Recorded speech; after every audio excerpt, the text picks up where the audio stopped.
दोस्तों, यह घर है माला सिन्हा का मुंबई में स्थित। इस घर में माला सिन्हा अपने पूरे परिवार के साथ रहती है। माला सिन्हा का यह घर मुंबई में स्थित है। बहुत ही खूबसूरत घर है। आज हम माला सिन्हा के घर के बारे में और उनकी जिंदगी के बारे में अनसुनी कहानी को बताएंगे। बने रहिए वीडियो के लास्ट तक। हिंदी सिनेमा में अपने अभिनय से पर्दे पर अमिट छाप छोड़ने वाली खूबसूरत और दिग्गज अदाकारा माला सिन्हा किसी पहचान की मोहताज नहीं है। उनका नाम लेते ही उनके जीवन और फिल्मों में उनकी अदाकारी की झलकियां आंखों के सामने आने लगती हैं। हम आपको अपने समय की टॉप अभिनेत्रियों में से एक माला सिन्हा के जीवन के बारे बताने जा रहे हैं। चलिए जानते हैं कैसे माला सिन्हा ने चकाचौंध भरी दुनिया में यह मुकाम हासिल किया। किसी जमाने में खूबसूरती मिसाल मानी जाने वाली अदाकारा माला सिन्हा का जन्म 11 नवंबर 1936 को कोलकाता में हुआ था। उनके पिता बंगाली और मां नेपाली थीं। माला सिन्हा का असली नाम आल्डा सिन्हा है, जो बहुत ही कम लोगों को पता होगा। माला सिन्हा जब स्कूल जाती थीं, तो उनके दोस्त उन्हें डाल्डा कहकर पुकारते थे। वहीं माला के माता पिता उन्हें बेबी कहते थे, इसलिए कई दोस्त उन्हें डाल्डा सिन्हा तो कई बेबी सिन्हा कहने लगे। फिल्मों में अपनी एंट्री से पहले माला सिन्हा ने बतौर सिंगर रेडियो में काम किया था। माला सिन्हा देखने में बहुत सुंदर थीं, जिसकी वजह से उन्हें किसी ने फिल्मों में काम करने की सलाह दी थी। किसी के द्वारा दी गई सलाह के बाद माला सिन्हा फिल्मों में काम करने का सपना लेकर वहां मुंबई पहुंची थीं। लेकिन अभिनेत्री को यहां बहुत संघर्ष करना पड़ा था। उस जमाने में माला सिन्हा को एक निर्देशक ने काफी कुछ सुनाकर फिल्मों में हीरोइन बनने का सपना छोड़ने की सलाह दी थी। माला के पिता अल्बर्ट सिन्हा बंगाल से थे। इसी कारण लोग उन्हें नेपाली भारतीय बाला कहते थे। उनकी मां नेपाल की रहने वाली थीं।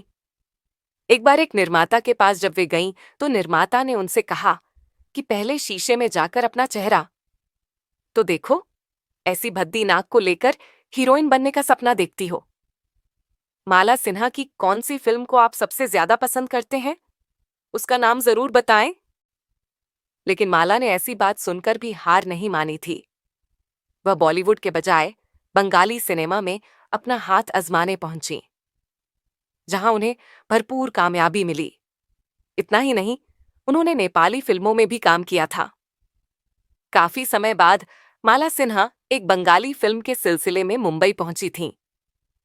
यहां उनकी मुलाकात अपने जमाने की मशहूर अभिनेत्री गीता बाली से हुई। गीता बाली ने ही माला सिन्हा को निर्देशक केदार शर्मा से मिलवाया था, जिन्होंने अभिनेत्री के करियर को आगे बढ़ाने में बहुत मदद की थी। बॉलीवुड में पहली बार केदार शर्मा ने ही माला सिन्हा को अपनी फिल्म रंगीन रातें में बतौर अभिनेत्री काम दिया था। लेकिन उनको पहचान साल 1957 में आई फिल्म प्यासा से मिली थी। गुरुदत्त की यह फिल्म मधुबाला के लिए लिखी गई थी, लेकिन वह यह फिल्म नहीं कर पाई थी, तो माला सिन्हा ने इसमें बतौर अभिनेत्री काम किया था। इसी फिल्म ने माला सिन्हा के लिए फिल्मों के रास्ते खोल दिए। प्यासा के बाद उन्होंने धूल का फूल, फिर सुबह होगी, हरियाली और रास्ता, अनपढ़, दिल तेरा दीवाना, गुमराह बहुरानी, जहां आरा, हिमालय की गोद में, आंखें, दो कलियां और मर्यादा सहित अनेक फिल्में की। बता दें, माला सिन्हा 50, 60 और 70 के दशक की शानदार अभिनेत्रियों में से एक थीं, जिन्होंने करीब 4 दशकों तक फिल्मों में काम किया। उन्होंने बॉलीवुड के कई बड़े कलाकारों के साथ काम किया और खूब नाम कमाया था। माला सिन्हा ने हिंदी के अलावा बंगला और नेपाली फिल्मों में भी काम किया है। वह अपनी प्रतिभा और खूबसूरती दोनों के लिए जानी जाती रही हैं। उनकी आखिरी फिल्म साल 1994 में रिलीज हुई फिल्म जिद थी। उनकी बेटी प्रतिभा सिन्हा ने भी बॉलीवुड में एंट्री ली थी, लेकिन वह अपनी मां की तरह सफल नहीं हो पाई थीं। दरअसल माला जब छोटी बच्ची ही थी, तो इनके पिता अक्सर इनकी मां और इन्हें साथ लेकर फिल्में देखने जाते रहते थे। फिल्में देखकर छोटी उम्र से ही माला एक्ट्रेस बनने का ख्वाब देखने लगी। राज कपूर और दिलीप कुमार जैसे सितारे इन्हें पसंद आने लगे। फिल्मों का असर माला पर कुछ ऐसा हुआ कि ये छोटी उम्र से ही गाने लगी थी। जब इनके पिता ने गायकी से इनका लगाव देखा तो उन्होंने इन्हें गायकी की विधिवत शिक्षा दिलानी शुरू कर दी। गायकी के साथ ही माला को एक्टिंग करने का शौक भी छोटी उम्र से ही लग गया था। यही वजह है कि अक्सर ये अपने स्कूल में होने वाले फंक्शंस में नाटकों में हिस्सा जरूर लिया करती थी।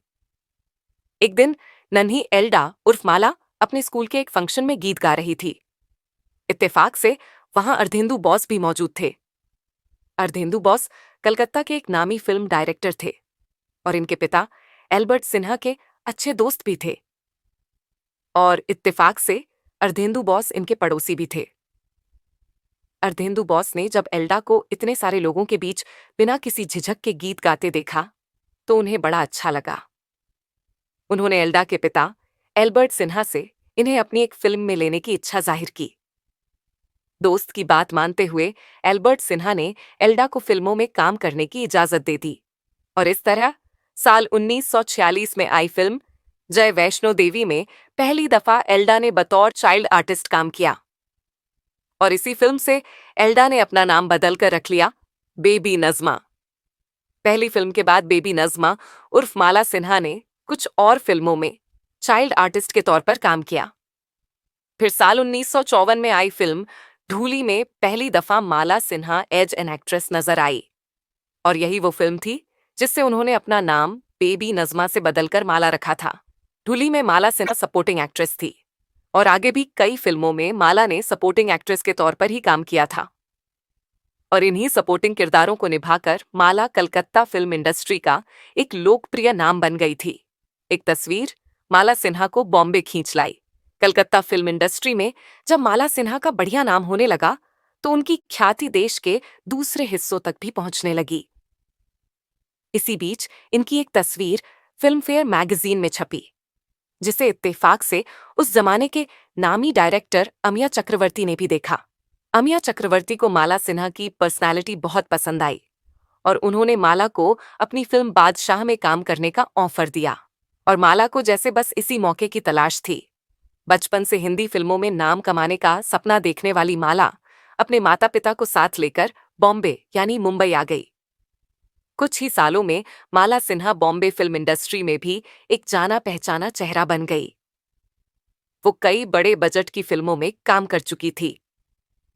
साल 1957 में गुरुदत्त साहब ने माला सिन्हा को अपनी मास्टरपीस फिल्म प्यासा में मीना घोष का बेहद दमदार किरदार दिया और माला सिन्हा ने भी उस किरदार को बड़ी शिद्दत और खूबसूरती के साथ जिया।